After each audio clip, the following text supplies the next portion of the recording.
मोहम्मद असद अपनी किताब road to मक्का में लिखते हैं, 1922 ईस्वी की इसी पतझड़ के मौसम में मैं मामा डोरिया के घर में था, जो बैतुल मुक़द्दस के पुराने शहर के भीतरी भाग में स्थित था। वर्षा लगभग रोज ही होती थी, जिसकी वजह से मुझे निकलने का मौका बहुत कम मिलता था। इसलिए मैं अक्सर खिड़की के पास बैठ जाया करता और उससे मकान के पीछे के उस आंगन को देखा करता, जो एक हाजी नामक बूढ़े अरब की मिल्कियत था।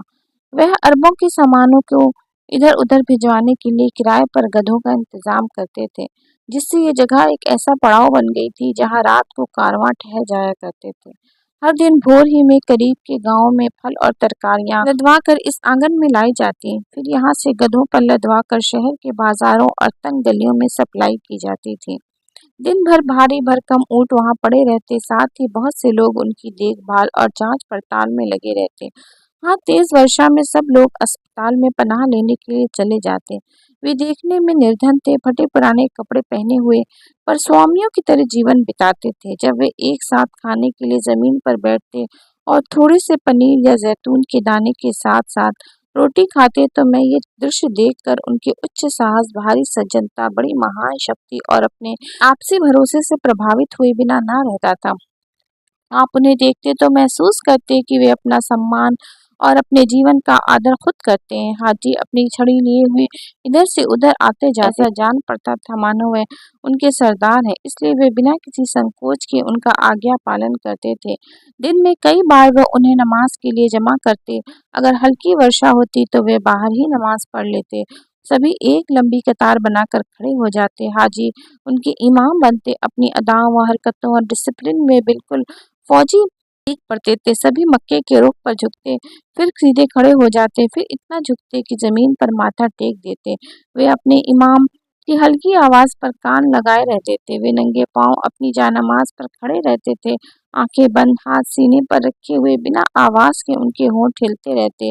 ऐसा जान पड़ता मानो वे किसी विचार में डूबे हुए हैं। आप उन्हें देखकर पूरा अंदाजा कर सकते थे कि वे अपनी आत्मा के साथ नमाज पढ़ रहे हैं।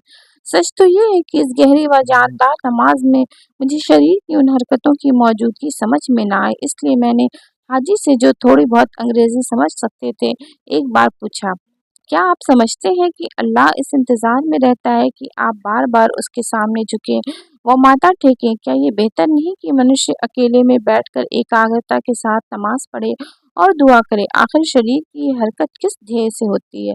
मैंने ये बात कहने को तो कह दी, परंतु मेरी अंतरात्मा मुझे कोसने लगी। मैं नहीं चाहता था कि इस बड़े मजहबी आदमी की चेतना व भावना को कोई कष्ट पहुंचे, पर हाजी के चेहरे पर नापसंदीदगी का बिल्कुल चिन्ह ना था। वह मुस्कुराए और कहने लगे, फिर आप बताइए कि किस तरीके पर हम अल्लाह की इबादत करें? क्या उसने शरीर और आत्मा को एक साथ पैदा नहीं किया? अगर ये बात है तो क्या ये जरूरी ना होगा कि आदमी जिस तरह अपनी आत्मा के साथ नमाज पढ़ता है, उसी तरह अपने शरीर के साथ भी नमाज पढ़े? देखिए, मैं आपको बताता हूँ कि हम मुसलमान इस तरह नमाज क्यों पढ़ते हैं। हम काबा की ओर इस एहसास के साथ चेहरा करते हैं कि पूरी दुनिया के मुसलमान उसी ओर रुख किए हुए हैं, और ये कि मुसलमान एक शरीर है और अल्लाह ही हमारे सोच विचार का केंद्र बिंदु है। हम सीधे खड़े होते हैं और ऐसा ध्यान में रखते हुए कुरान का पाठ करते हैं कि ये अल्लाह की ओर से आया है, जो उसने मनुष्य को उसके जीवन को ठीक रखने और सफल बनाने के लिए भेजा है। फिर हम अल्लाहू अकबर, अल्लाह सबसे बड़ा है कहते हैं और ये विचार करते हैं कि अल्लाह के अलावा और कोई इबादत का हकदार नहीं। फिर उसके सामने झुक जाते हैं, इसलिए कि हम उसे सबसे ऊंचा और सबसे बड़ा समझते हैं और उसकी श्रेष्ठता व उसके बड़प्पन का गुणगान करते हैं। फिर हम सजदा करते हुए अपने माथे को जमीन पर रख देते हैं, इस भावना के साथ कि हम उसके सामने मिट्टी व खाक के बराबर हैं, बल्कि ना होने के बराबर हैं।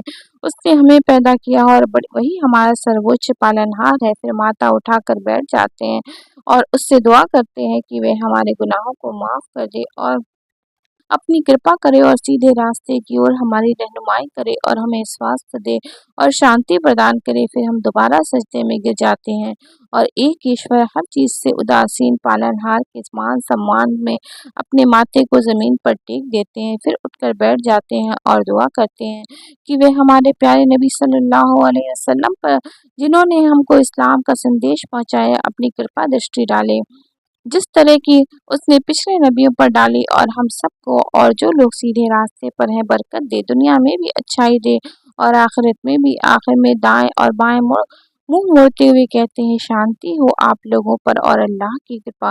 मानो इस तरह हम संसार के तमाम सदाचारियों पर शांति की प्रार्थना करते हैं, भले ही वे कहीं के हों और कैसी भी हालत में हों। ऐसे ही हमारे प्यारे नबी सल्लल्लाहु अलैहि वसल्लम नमाज पढ़ते थे, और हर समय के लिए उन्होंने अपने अनुयायियों को यही तरीका बताया है, ताकि उसके द्वारा पूरी तरह से अपने आप को अल्लाह के सुपुर्द करने का नमूना बन जाए, और अपने परिणाम और भविष्य की ओर से संतोष व इत्मीनान प्राप्त कर सकें।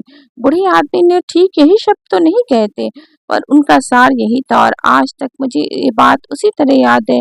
इस घटना के कुछ साल बीत जाने के बाद मैंने महसूस किया कि हाजी की इन्हीं बातों ने मेरे लिए इस्लाम स्वीकार करने का पहला दरवाज़ा खोला था। उस समय भी जब मैं ये सोच भी नहीं सकता था कि इस्लाम मेरा धर्म बन जाएगा, मैं अपने भीतर एक असाधारण खिंचाव और झुकाव महसूस किया करता था। जब मैं किसी को नंगे पांव अपने जानामाज या चटाई पर या जमीन पर व्यस्त पाता था, हाथ बांधे हुए, सिर झुकाए हुए, अपने काम में बिल्कुल मगन, अपने वातावरण से बिल्कुल उदासीन, मस्जिद में या प्लेटफॉर्म पर या किसी आबाद या चालू सड़क पर, हर जगह वह मुझे एक संतुष्ट व शांत मनुष्य जान पड़ता था।